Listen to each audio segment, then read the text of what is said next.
Good morning, y'all. It is Monday morning. We're just getting started on a fresh new week. And I just made a Lowe's run because I have an idea. All right, so I just made a Lowe's run. And as you can tell, we're in the wooden room. I am considering putting some stain on these walls. And we've got a couple of boards here that when we build our bookcase, they're going to be covered up. So I went and picked up some samples. So we're going to put these on the wall and see how they look. Okay, so we started with 4, but it expanded. Here's what we have. We have golden maple, which is okay. It's got just a little bit too much red in it. Fruit wood that I really like. This is fruit wood and this is fruit wood. Gunstock, which is just absolutely terrible. It's just orange. This is honey. Never would have thought honey would be that dark. And that is American chestnut, which is what our floors are. So then we found some more that we already had. This is provincial. Provincial is what I have in my house. Love it. Don't like it here.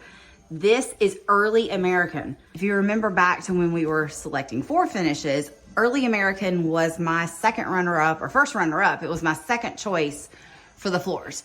So we did a little early American here and we turned a corner with it. We don't want to do too much. We're just doing areas that are going to be covered up by our bookcase. So we're going to let it dry, but early American and fruit wood are the front runners. Back in the wooden room, and we have a winner.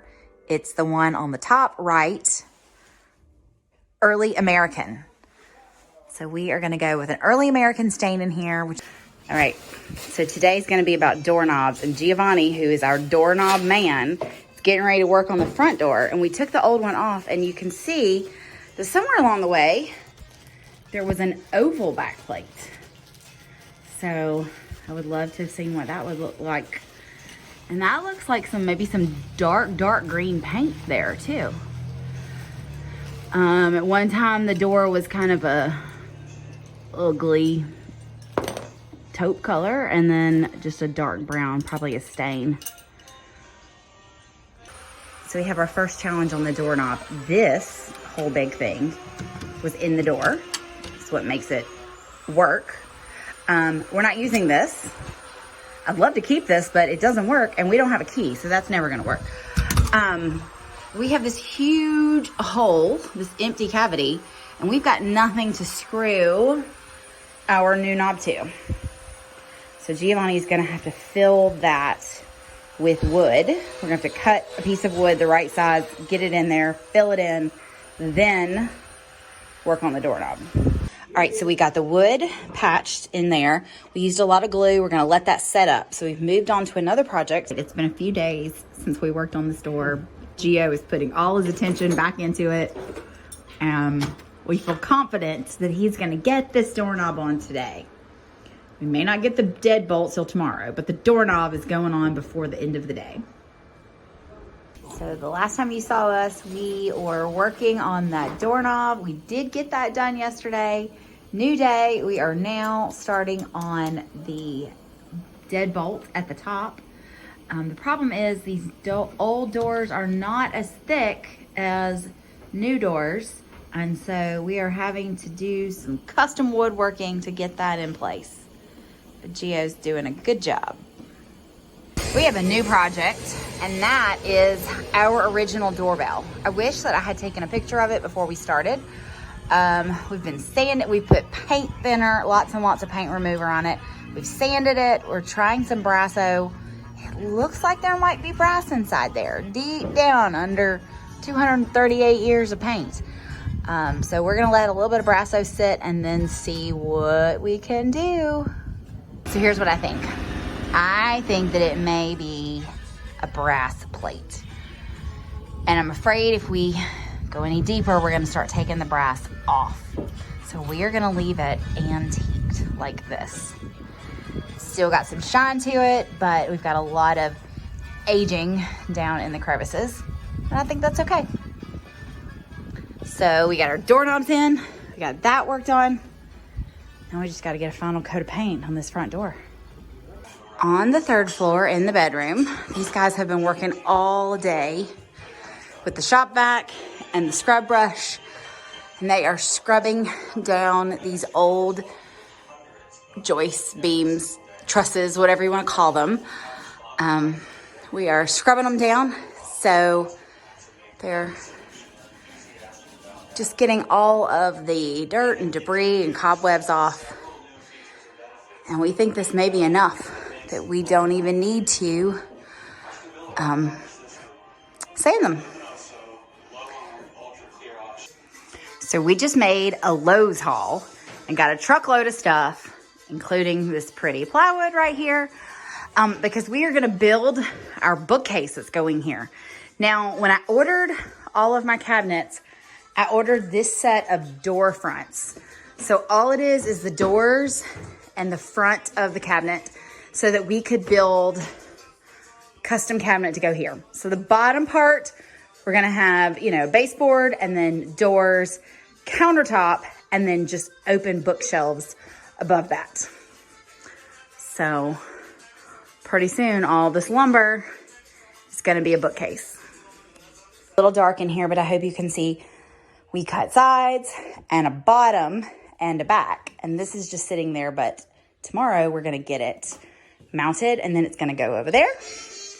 Then we're gonna round a countertop and then we're gonna build bookcases from there up. Fun little project. So the face frame is going on to the base cabinet that they built yesterday. Took the doors off, of course, to make it a little easier.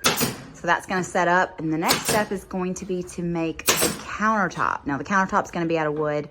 We got a really pretty piece of wood that we are going to route the edges to make it look pretty. And then we're gonna build the bookcase that's gonna sit on top of the countertop. The bookcase that sits on top is coming to life. The shelves are going in to the bookcase part of the piece.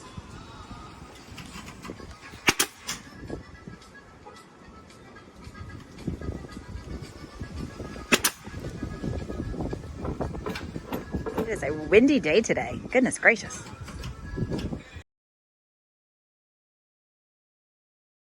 Shelves are in, and now we're working on getting that face frame on the front.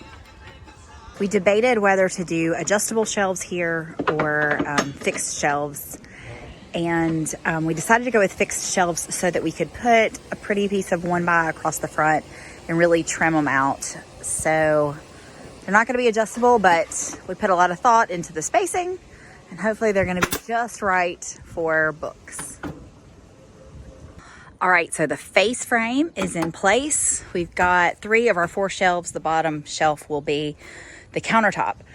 So the next step is to get the cabinet and countertop in place, and then this will sit right on top. We are going to cut that baseboard at the bottom so it'll slide that way just a little bit more. Get it leveled up because it's not level, of course. And then start working on the countertop. So we trim that baseboard. It's sitting in place. It's level. And hey, that's gonna be like the smallest little triangular filler that's gonna be in the whole house. So apparently this wall's not leaning quite as bad as the front walls, or maybe it has to do with the fact that this floor slopes just a little bit. Either way, we're gonna get this screwed to the wall. We've got a receptacle inside, so we've got to cut that out. And then we're gonna be ready to work on that top. We are screwed into place. We've cut out our receptacle. We have shimmed it all up. We got that little sliver over here. And now we are getting ready to route the top.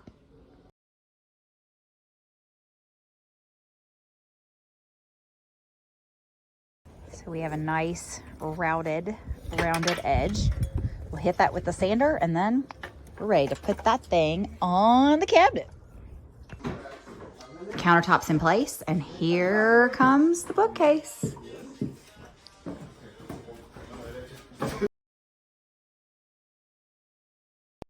So we cut the chair rail on this side so it would go flush to the wall. And now we're gonna see what trim details we need. So here's where we are. There is a light switch right about there, which is weird. We couldn't put it on that side because of the door swing. So we knew it had to go here. I had thought about getting a motion activated light switch so that when you walk in the door, the lights come on. It's all a switch for that light that's going right there, which by the way is going to look awesome. But that just feels weird. So we are hoping that our electricians will be here any day. And there are some very shallow junction boxes. So I'm wondering if we could run the wiring into here, put the very shallow junction box here, then we would put like a fault side and a switch over here. So all that being said, we decided not to mount this to the wall just yet because we need to figure out this whole electrical thing. Now, the only thing left we have to do, get this on the wall and run some crown. So we're going to go ahead and cut that crown, but we're not going to quite put it yet until we get to the walls. So other than that, as soon as we sort out this electrical thing, we will get it attached, we will get it caulked, and we will get it painted. It's all going to be Rookwood green blue. That is the color of the trim. Gonna get those doors popped back on, but I love it. And it is almost done. We got to deal with that electrical thing, but we got the doors on. It looks great. We got our toe kick. We'll have to add toe mold, but we actually need toe mold in this whole room. We got the crown at the top. I am ready to fill it with some books. More little details. We got the knobs on the cabinet in the wooden room. It's dark in there, but we're working on the cabinets in the laundry room. And across the way, we are working on our little medicine cabinet that we rescued from the second floor. Putting on new hinges. And then we actually kept the old knob from there. It's a pretty little glass knob, so I'm gonna try to clean that up and put it back on. All right, everybody, we are wrapping up a Friday afternoon. We got so many little details done. I told you from here on out, it's gonna be all about the details.